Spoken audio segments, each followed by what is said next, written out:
girls, welcome back to our EVS class part 1.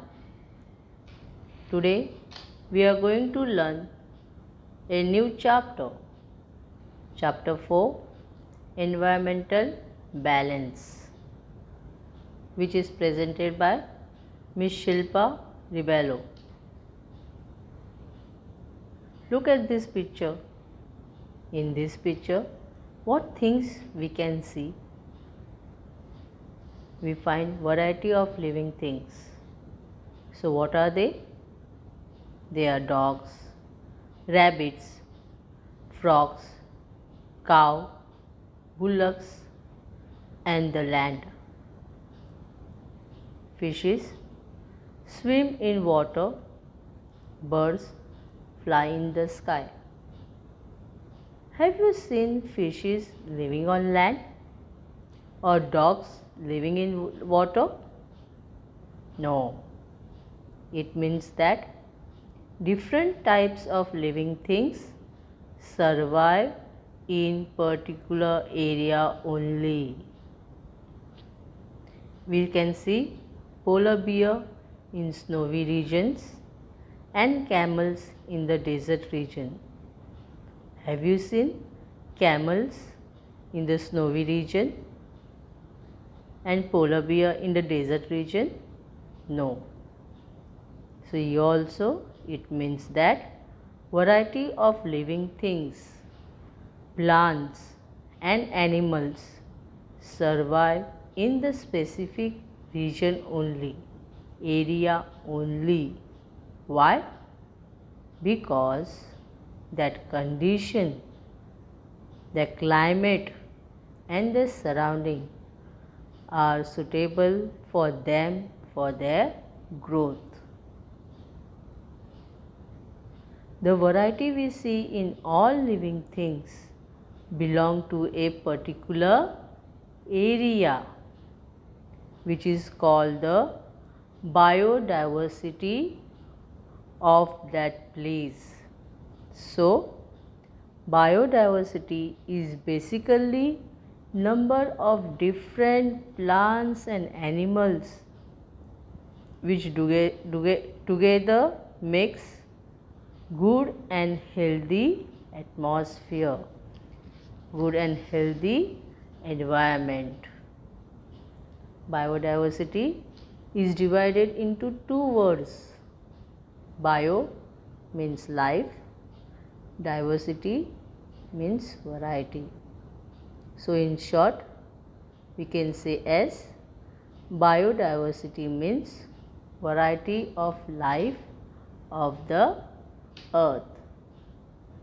Now we go to the next topic, environment.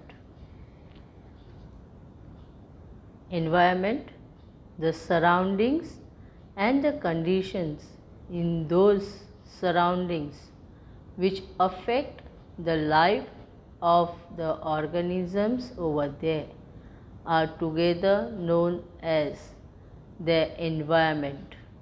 I repeat, the surroundings and the conditions in those surroundings, those area which affect the life of the organisms over there are together known as the environment.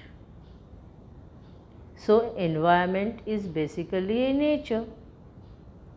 Environment includes many components such as sunlight, air, water, soil, plants and animals,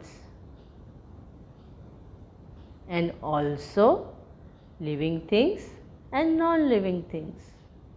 And these living and non-living things are dependent on each other. So, there is a lot of give and take or interaction between them. And because of this, environmental science studies these interactions.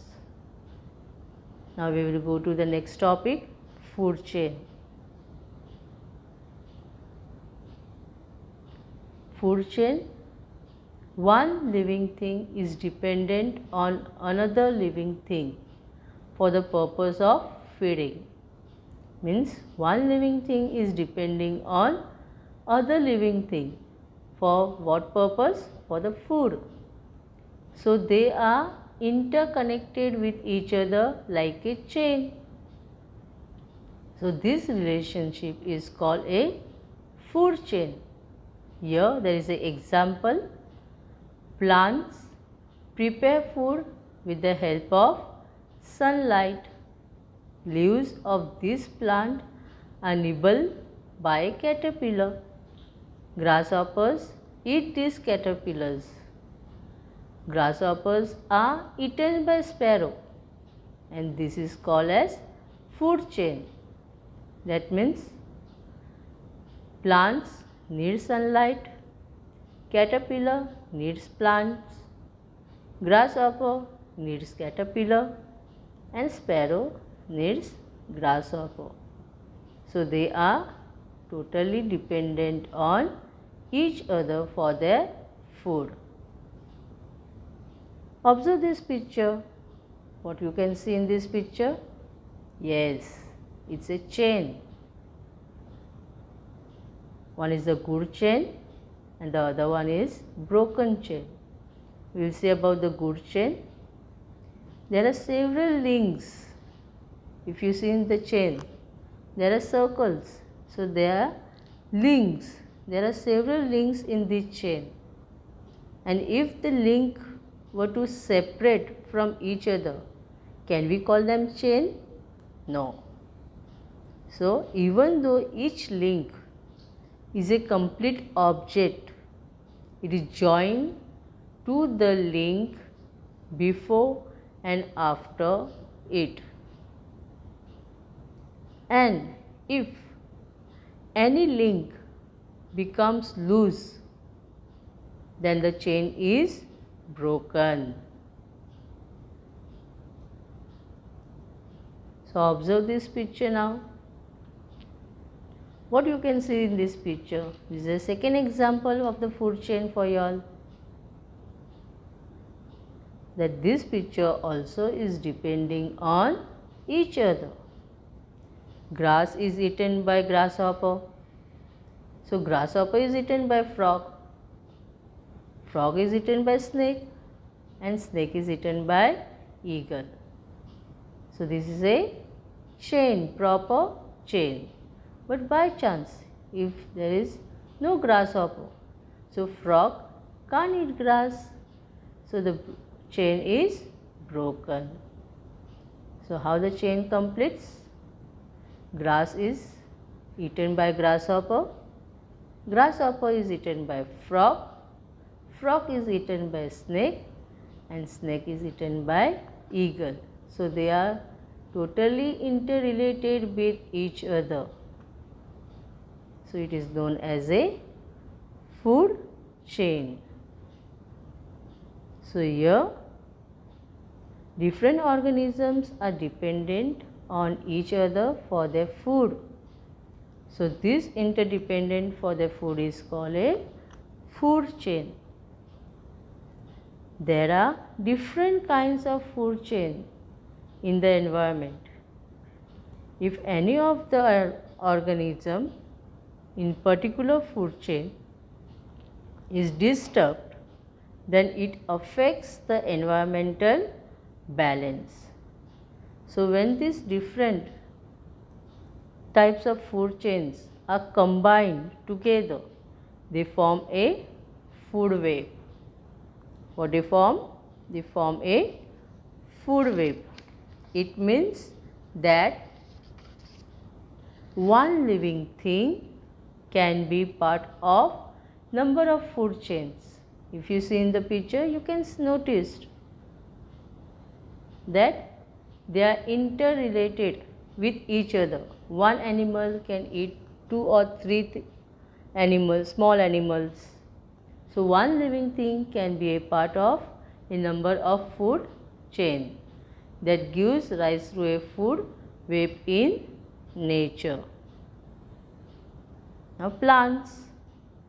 Plants are most important food in the food chain. They are most important. Plants act as an food for many animals in food chain. They are the food for many animals in the food chain. So plants prepare their food in the presence of sunlight, water, nutrition and carbon dioxide. So all plants are called producers. What is all plants are known as? All plants are called as producers. They all are producers. It means that plants are the main support, main pillar. They are the pillar of every food chain. Next topic, environmental balance. There are many food chains in our environment. Many living things get food because of food chain and continue to survive. Microorganisms are present in the soil. So this helps in the process of decomposition. What do you mean by decomposition? When plants and animals die, their remains are composed by microorganisms. The bodies are eaten by these microorganisms. So this decomposed material is used by plants, which helps for their growth and acts as nutrition. So this is an important cycle in the environment. Next topic is water cycle. We have learnt water cycle in the previous lesson, in the last lesson. Yes or no? I hope you remember about it. So living things need water to live. So they get continuous water supply due to the water cycle. Next topic is oxygen cycle. Living things need oxygen to breathe. They give out carbon dioxide. So plants use this carbon dioxide to prepare their food in the presence of the sunlight.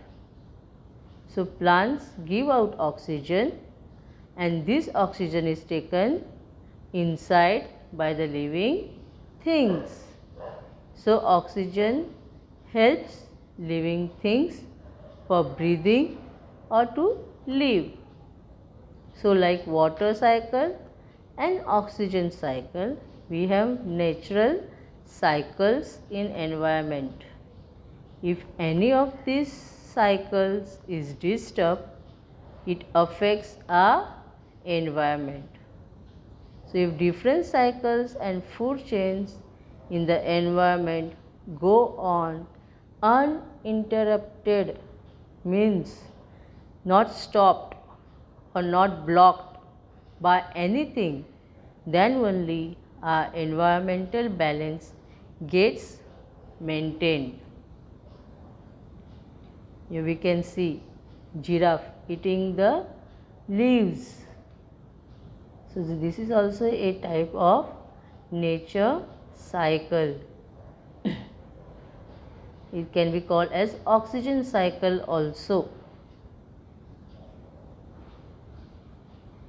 So I repeat again, if different cycles and food chains in the environment go on uninterrupted, means if they are not stopped in between or they are not blocked in between by anything, then only our environmental balance gets maintained. Maintained means it remains in the proper or good condition.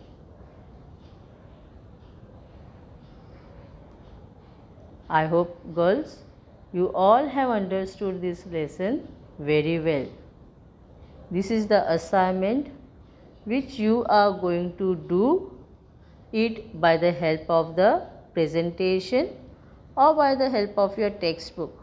But please write the question answers in your notebook, which will be checked by us when the school reopens. Thank you. Stay home, stay safe. Bye.